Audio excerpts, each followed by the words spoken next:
पहा नवीन एपिसोड्स एकदम add free.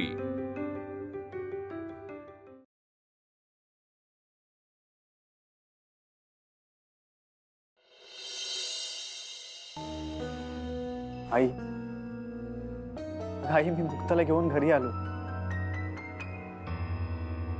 तिला बघितल्यावरचा तुझ्या चेहऱ्यावरचा आनंद बघायचाच राहून गेला। मला माहितीये तुझा पण जीव खूप कासावीस होतो।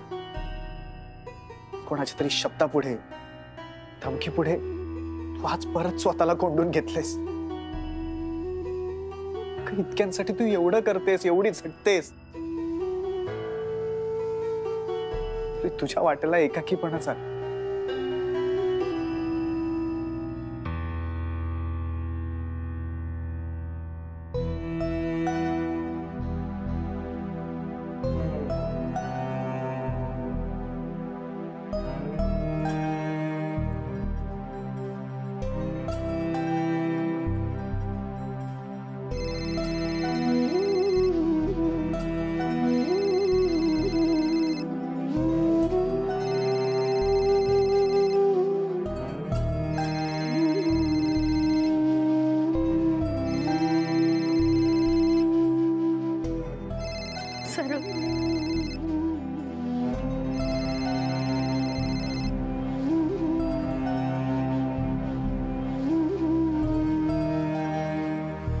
आई प्लीज बोल ना एकदा माझ्याशी।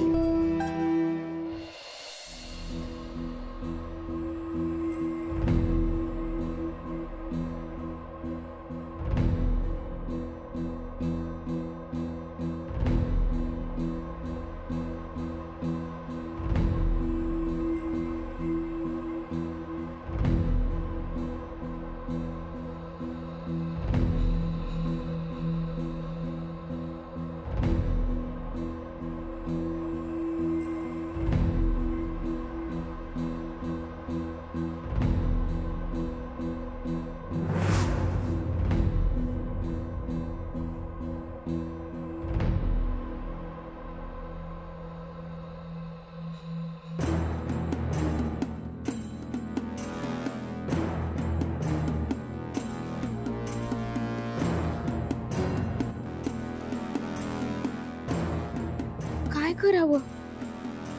आपण औषधांना डब्बा द्यायला चाललो हे रेणुकाला सांगून जावं का? तिचा मायावर एवढा राग असताना ती ऐकन का? नाही नाही ऐकणार। उलट अजून मोठा तमाशा करेन। यांनी संबंध तोडल्याचा राग पण मनात असणार। काय करू?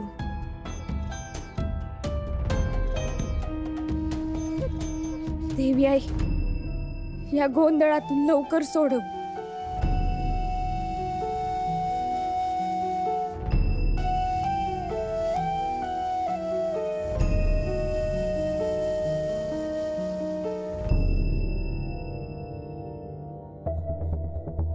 जर कार्य आमच्या घरची सून झाली नाही तर एक अख्खा दिवस मी हातामध्ये बांगड्या भरून, कपाळाला कुंकू लावून, साडी नेसून स्त्री वेशात काढेन।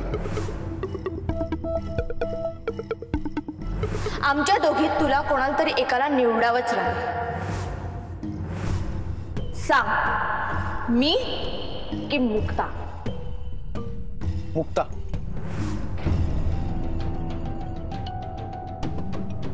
तू अंत्ययात्रा जर निघणारच असेल तर आमच्या दोघांची निघेल, कारण आता आम्हा दोघांना कोणीच वेगळं करू शकत नाही।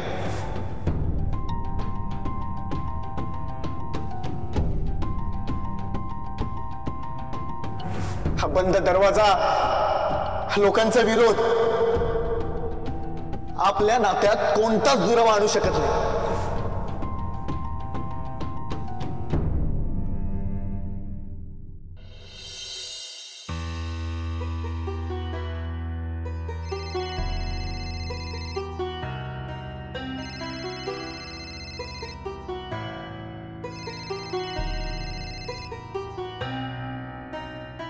The number you have dialed is currently busy.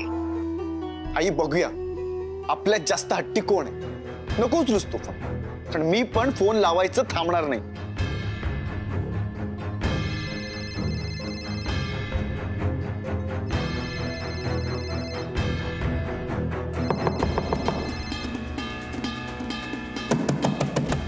कोण आहे? मी आहे, दार उघड.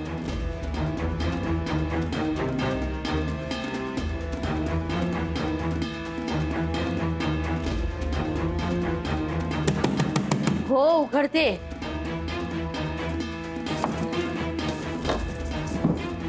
कशाला आलीस तू इथे? तुझ्यावर लक्ष ठेवायला आले आहे आणि आता तर मी इथेच राहणार आहे. रेणुका अगं तू काय बोलतेस?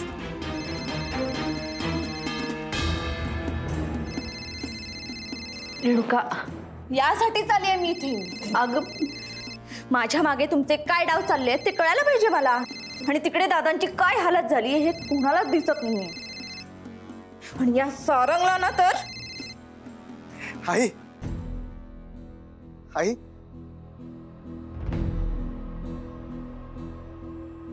हे आई बोल ना माझ्याशी. हे आई प्लीज बोल. असं गप्प नको राहूस तू.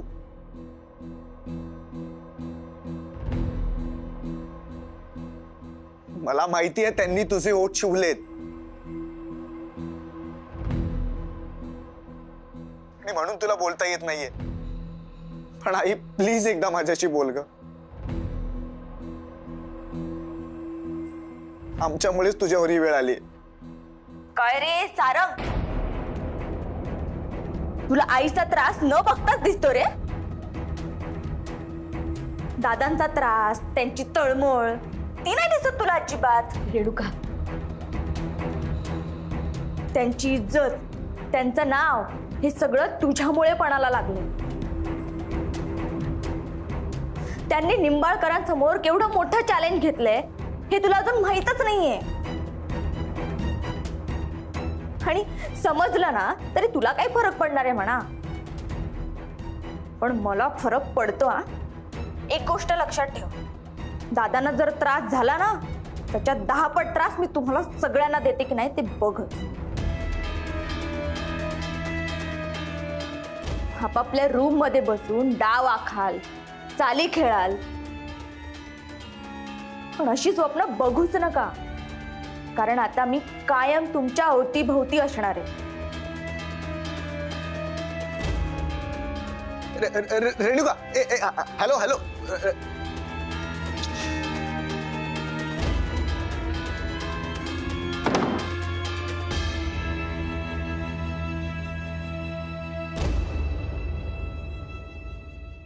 आता ही आईला आणखीन त्रास देणार. मला असं शांत बसून चालणार नाही. काही करून मुक्ताशी बोलायलाच हवं. पण कसं?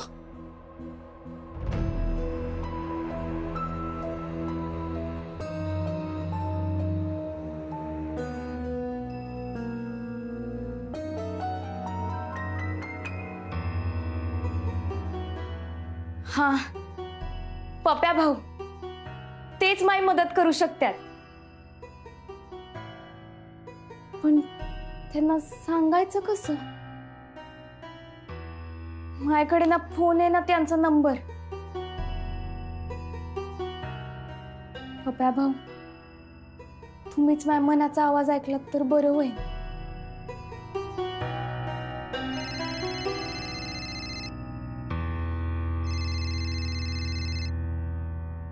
हॅलो. हा भावा, अरे आता तुलाच फोन करायचा विचार करत होतो आणि तेवढ्यात तुझाच फोन आला. बोल. गृहप्रवेशाचं सगळं ओके मी थँक्यू झालं ना? हा अरे गृहप्रवेश झाला नाही, घडवून आणायला लागला. म्हणजे काय झालं की गृहप्रवेश करायला कोणीच नव्हतं. आईला पण यांनी ब्लॅकमेल करून रूम मध्ये बंद व्हायला लावलं. म्हणजे याचा अर्थ तू काहीच खाल्लेलं नाही, बरोबर ना? हो ना यार. मी काही मुक्तानं पण काही खाल्लं नाहीये. हा मग मी एक काम करतो, तुमच्या दोघांकरता खायला काहीतरी पार्सल घेऊन येतो. काय आणू सांग? तुझे ते फेवरेट वडे आणू का? ए पप्या, हे आपण खायचं नंतर बघू. ऍक्च्युली ना मी तुला एका दुसऱ्याच कामासाठी फोन केलाय. हा यार इथे एक अनबिलिव्हेबल गोष्ट घडली. म्हणजे मुक्ता आणि मी आम्ही दोघं एकत्र राहत नाही आहोत. काय? अरे पण तू तर म्हणला ना गृहप्रवेश झाला म्हणून. मला जरा ओके मे आधीपासून काय घडलं ते सांग बरं. बर, हे बघ,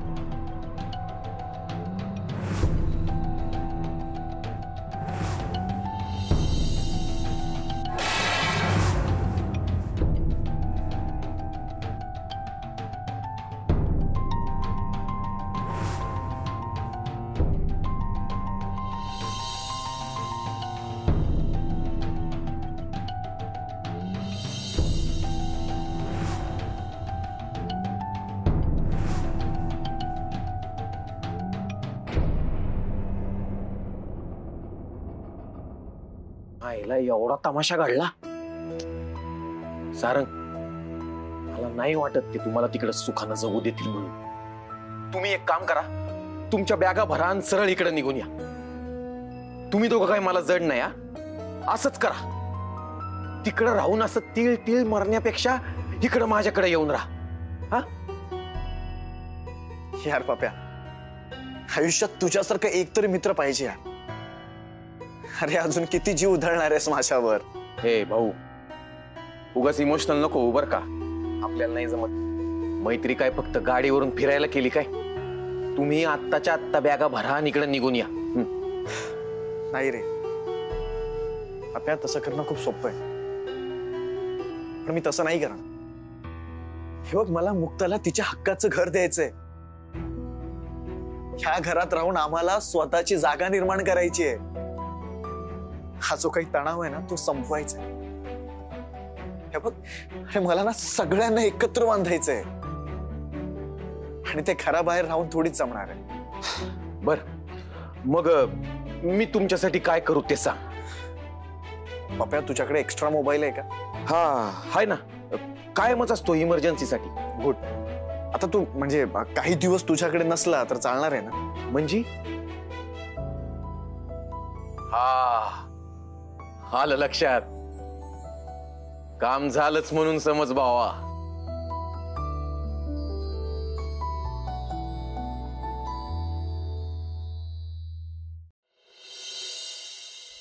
पप्या भाऊ एकटेच आहेत जे माझी मदत करू शकतात. दामू काकाने तर आशा त्यांच्या फोनवरून फोन करू का? त्यांच्याकडे पप्या भाऊंचा नंबर कसा असेल?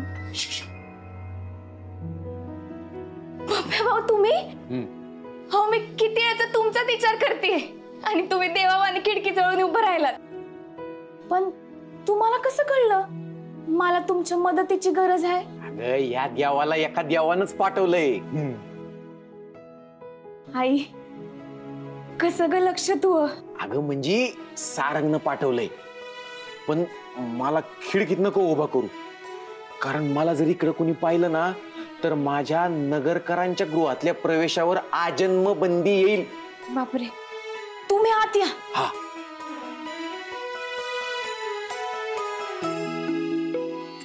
छोट्या मालकांनी पाठवलं होय, पण बरं झालं तुम्ही आलात. त्यांनी काही खाल्लं नसेल, आणि मी काही खाल्लं नाही म्हणून त्यांना कोणी काही दिलं तरी ते खाणार नाही.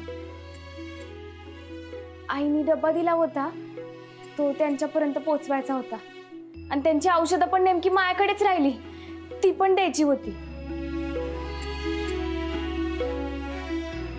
काय झालं, जमल ना? तू काही खाल्लं नाही म्हणून तिकडं तो पण जेवला नसेल. एकमेकांना न भेटता कसं काय कळतं राव तुम्हाला? मला ना तुमच्या दोघांकडे पाहून प्रेमाचा अर्थ रोज नव्यानं समजतोय. अरे बाप, ज्या करता आलो तो ते राहीलच की. हा घे, हा मोबाईल फोन तुझ्यासाठी. आता तू मला संदेश न करता या पोस्टमनची गरजच पडणार नाही. ओके मे, थँक्यू. पप्या भाऊ, मला नाही घेता येणार. का नाही घेऊ शकणार? अगं, मला भाऊ मानतीस ना, मग भावाकडून फोन नाही घेऊ शकत? अगं तसं पण हा एक्स्ट्रा आहे. पण अगं खरंच, हा बघ, हा माझा फोन आणि हा एक्स्ट्राचा फोन. अगं, माझ्याकडून तुमच्या लग्नाचं गिफ्ट समज. अहो, तुम्ही एवढं केलंय आमच्यासाठी, आता कसलं गिफ्ट? संकट येत नाही की मारुती बनून हजर असता. हे एकदम बरोबर उदाहरण दिलं ताई तू. तसं बी या जन्मात माझं लग्न होईल असं वाटतच नाहीये. इच्छा नसताना ब्रह्मचर्य पत्करावं लागतंय मला. हो पण खरंच सांगते पप्प्या भाऊ, तुम्ही आमच्यासाठी देवाचे दूत आहात. एवढी भीती असताना पण नेहमी धावून येता. स्वतःच्या चेहऱ्यावर तर कायम हसू असतच, पण दुसऱ्यालाही हसवत असता. खरंच तुमच्या वाटेला पण किती अडचणी असतील, पण थोडा वेळ का असे ना आम्ही आमचं दुःख विसरून जातो. बस बस, आता काय बोलू, इमोशनल झालं की बोलायला लय जड जातं राव. बर मी जातो, कारण काय या हनुमानाला ना शेपूट आहे ना ती पेटवायची ताकद आहे. मी जर गावलो ना तर रावसाहेब हा हनुमानच पेटवून देतील. हा घे मोबाईल फोन, मी येतो. अहो पण हा डब्बा आणि हा औषध, या परिस्थितीत मला पण आज जाता येईल असं वाटत नाही. तू सारंगला फोन लाव ना, तो काहीतरी कल्पना काढल नक्की. पण फोन कसा लावायचा? त्यांचा नंबर? त्यांचा नंबर सेव्ह केलेला आहे. ओके मध्ये एक आकडा दाब का डायरेक्ट भाऊंना फोन लागेल. हा मी पळतो म्हणजे लंगडतो. अहो पण पप्प्या भाऊ, पप्प्या भाऊ,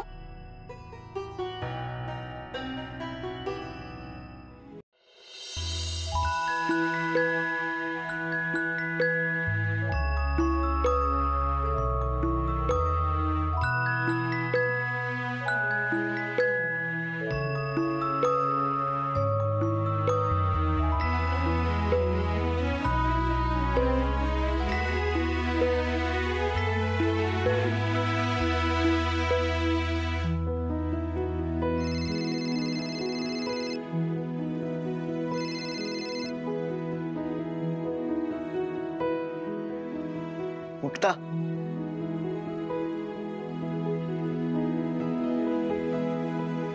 तुम्ही काही खाल्लं नसेल ना? भूक लागली ना? अरे देवा, ढेकर म्हणजे एक तर पोटभर खाल्लं असणार, नाहीतर काहीच खाल्लं नसणार. मुक्ता अगं, माझं पोट मोकळं असलं ना की मला ढेकर येतात. हा बराबर, नवरात्रीत नाही का तुम्हाला सारखे ढेकर?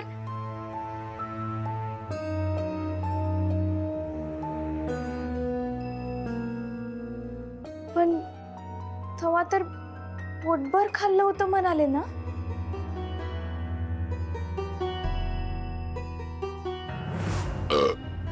आणि तुम्हाला किती ढेकर येते आहेत? हो, कारण मला खूप गॅस झालाय दुपारपासून. दुपारपासून काय?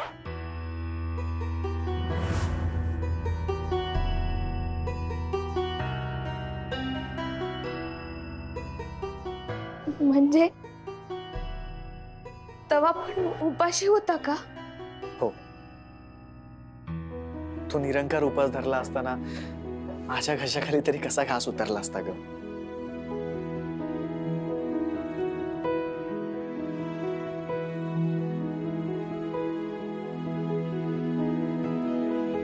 हे पण मुक्ता, तू काळजी करू नकोस. हे बघ, दादांनी जरी तुला अट घालून अडकवलं असलं ना तरी ते फक्त आजच्या रात्री पुरतच. उद्या आपण एकत्र असू. हो पण हे कसं शक्य आहे? काय ना मुक्ता, हे बघ, उद्या सकाळी बातम्यांमध्ये आणि वर्तमानपत्रात छापून येईल की रावसाहेब नगरकरांनी तुला सून म्हणून स्वीकारलं. आणि त्यात जर त्यांना हे कळलं ना की तू आउट हाऊस मध्ये, तर पत्रकार परत येतील आणि प्रश्नांचा भडीमार करतील. त्यामुळे त्यांना आपल्याला एकत्र ठेवावंच लागेल. वय, तरी पण आपण कोणती पण परीक्षा द्यायची तयारी ठेवूया. सुरुवातीला जेवढी काय संकट यायचे तेवढी येऊ द्या, आपण हिमतीनं तोंड देऊ. हो, ते करूच. पण मुक्ता, मला खूप भूक लागली यार. आता माझ्या या भुकेला मी कसं तोंड देऊ? अरे देवा, विसरलेच. माझ्याकडे आईने दिलेला जेवणाचा डब्बा आहे. नेमकी तुमची औषधं पण माझ्याकडेच राहिलीत. पण यो डबा तुमच्यापर्यंत कसा पोहोचवायचा? तुम्ही येता का घ्यायला? अवघड आहे ग ते. मग मी येते. नाही नाही, नको नको. ए मुक्ता, तू नको येऊसा, नाहीतर काय होईल माहितीये का, आपल्या दोघांचा राग तुझ्या एकटीवर निघेल. त्यापेक्षा आज आपण कोणतीच रिस्क नको घेऊया. आजचा एक दिवस जरी मी नाही जेवलो तर काही फरक नाही पडत का? हो, पण तुम्हाला भूक सहन नाही होणार. होईल का? तुझा तो गुण पण माझ्यात आलाय. हे करेन सहन.